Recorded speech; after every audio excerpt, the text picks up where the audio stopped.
Imagine a world where one of history's most infamous dictators, Adolf Hitler, wasn't born in Austria, didn't serve in the German army, and didn't rise to power in Nazi Germany.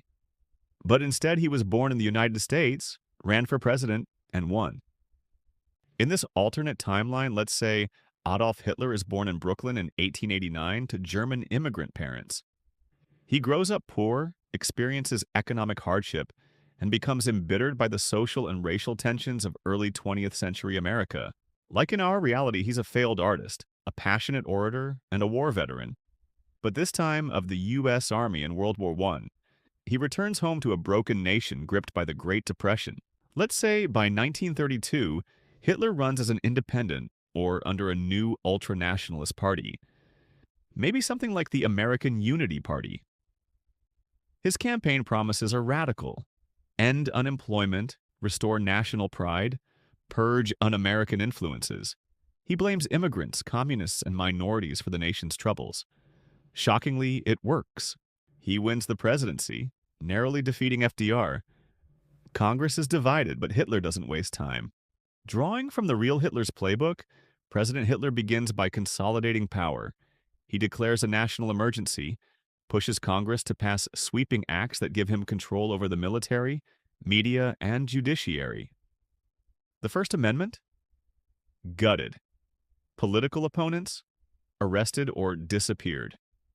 He forms a new American Gestapo-like agency, maybe the Federal Security Bureau, tasked with rooting out internal enemies. Minorities, particularly Black Americans, Jews, and immigrants, become targets of state-sponsored discrimination and violence.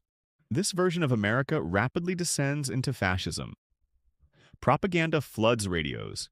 Children are indoctrinated in schools. Loyalty to President Hitler becomes a civic duty. Meanwhile, outside America, the world watches in horror or admiration. European fascists like Mussolini find a powerful ally in the US, Britain, and France. Alarmed, Germany, ironically, might resist this new America, especially if their own Hitler never rose to power. World War II takes a drastically different shape. Instead of opposing the Axis, the United States joins it, or forms its own American empire bloc. Pearl Harbor? Maybe it never happens.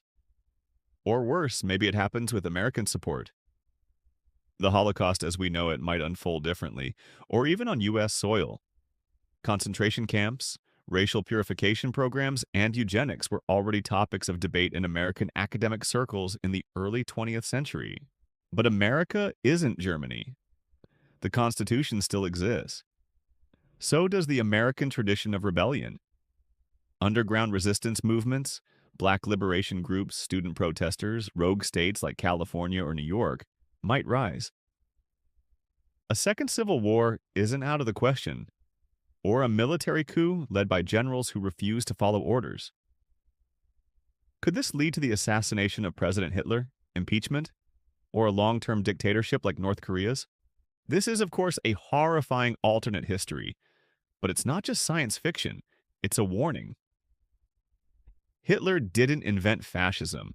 He exploited anger, fear, and division. He used democracy to destroy democracy. And while the idea of an American Hitler may seem far-fetched, history shows us that no nation is immune to tyranny, not even the land of the free. Like, comment, and subscribe if you want more alternate history breakdowns.